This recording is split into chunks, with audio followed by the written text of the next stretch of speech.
Wai, watazamaji na wasikilizaji wapenzi wa Pita Pita Media popote mnapotunasa wakati huu, nikukumbusha mimi ni Pierre Chuma, mtoto wa mama jua yako. Niko kwenye Pita Pita zangu leo. Sikia leo tuko kwenye maisha ya hamu. Sasa tunakuja kutembelea nyumbani kwa msanii mmoja wa kike ambaye anafanya vyema, lakini tulipata habari kwamba ana michepuko fulani hivi, ameshavuma na wanaume wengi. Tukasema tutembee kitaarifa kirefu kutoka kwetu hadi huku mitaa wanaita kama Lubuye huku.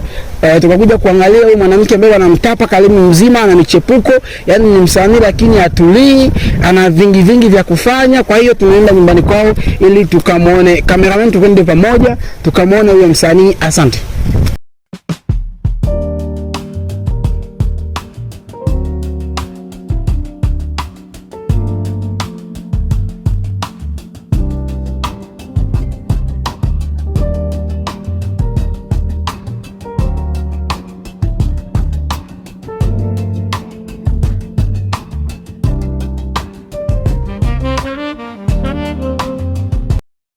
Hapa ndio nyumbani kwao hapa.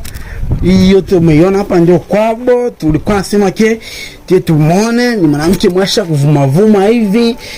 Ni msanii ambaye anafanya vyema lakini michepuko fulani mingi mkalemi.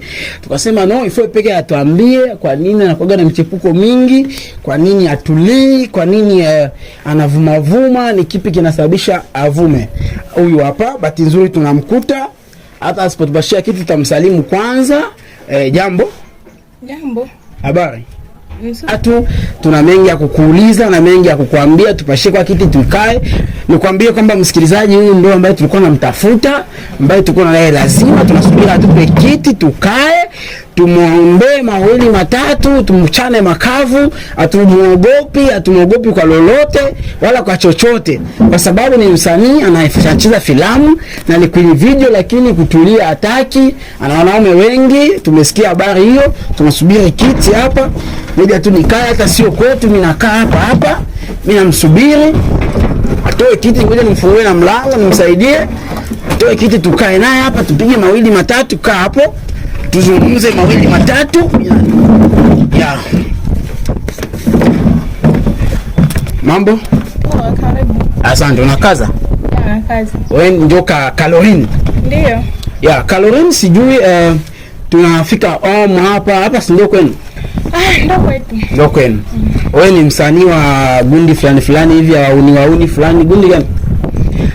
Mimi ni msanii wa Deja, nacheza sinema. Nacheza sinema. Caroline, tulisoko chanson tulikonaka balikona batu chanson moja hivi. Nilitoka tu. Chanson ya Chatep c'est Maremo. Alinitaka tu nimsaidie juste ma scénario, mon musique vile. Na après avoir fait chanson ya Chatep, ushafanya chanson ya artiste gani tena? Janice Chuma alinitaka. Wengine majina mpaka nishabasahau. Nigisi nilivyokuambia kwamba wanaume ni wengi ambao wameshapita nao na chepuka na wengi. Unasikia Chatep Maremo, Janice Chuma na wengi ameshawasahau. Ana hesabu ya wanaume ambao wameshapita nao. Kwa hiyo akaamua kuwa tena msanii wa filamu. Mambo. Wewe umesema kwamba wanaume ni wengi au hauna hesabu, umeshawasahau? Mbona sasa ulikiapo ulinipangia? Mimi sikukupangia, mimi nakuuliza ushafanya muziki na wanaume wangapi na ulishapita na wangapi? Unaniambia Chatep, ushapita na Janice Chuma, sio ndio unajibia? Wewe ushanikwaza. Sijui hata nikujibu nini. Haya, sasa tuzungumzie mengine. Ukachoka kubasani, ukabachoka, ukaenda kusinema. Kusinema ushapata kwa faida gani? Sinema naweza sema faida ziko na zina, parce que mkalimia kuna mwenye anaweza sema chauza kitu kia valeur sana mkaze sinema, parce que sinema mkalimia yetu atianza pata kitu, ayanza kulipa. Tungaliki na ipambania. Uko naipigania? Na mkupigania sinema wako naona kumbele italeta faida gani? Kumbele ni kwa upe.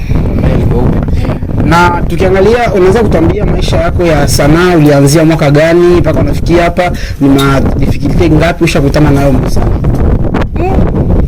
Sanaa nilianza na 2020. Nishakuwa deja na 6 ans.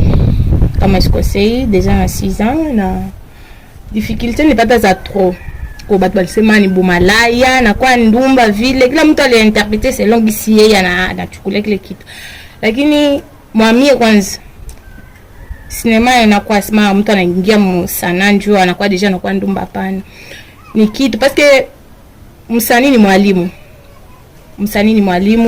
msanii ni kioo cha jamii. Msanii ni mwalimu, donc tuko nafanya bitu na tuko nacheza bitu benye biko napitikana manyumba, tuko nafanya bitu benye biko natokea batu, tuko nabifanya, donc tuko naelimisha jamii.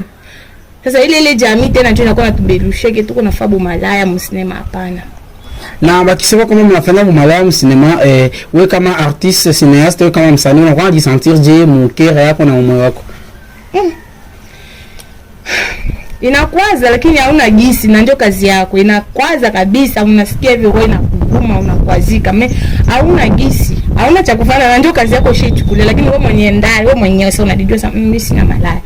Najua kinini niko nafanya. Paske kila kitu kinaanza kinakuwa tu paka nguvu.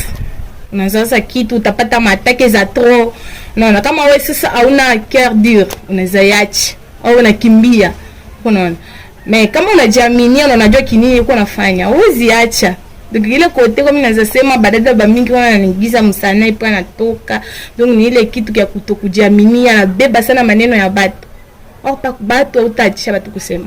Hata Yesu mwenyewe alikuwa anamsema. Na unakuwa fasoma tunakuwa nasikia magundi yenu ya samaki bana mtu banachaka ni parapona na comportement la director kumitafuta kisi osha chepuka na ba mingi vile osha kuvumilia michepuko. Alors ube ile washinda kuvumilia michepuko ya vile sijui kama ile ali mu groupe inaendelea kama sana ama wanakuwa wanasema ni malezondi tu. Kaka wewe. Hapana, sina nafasi kwanza tuko masani mpaka masani takongana. Nafasi kwa wanaume na mwanamke sharti tupata kwa mapenzi. Na huko bengine wanaona mandoa baliwana basani banawana. Inafanyika, donc Mungu aliandika tu destiny yako utaolewa na msanii, utaolewa na msanii hautapinga. Donc ikishatokea tu mu group, donc kila face to face kwa mwanamke mapenzi itakuwa. Kwa hiyo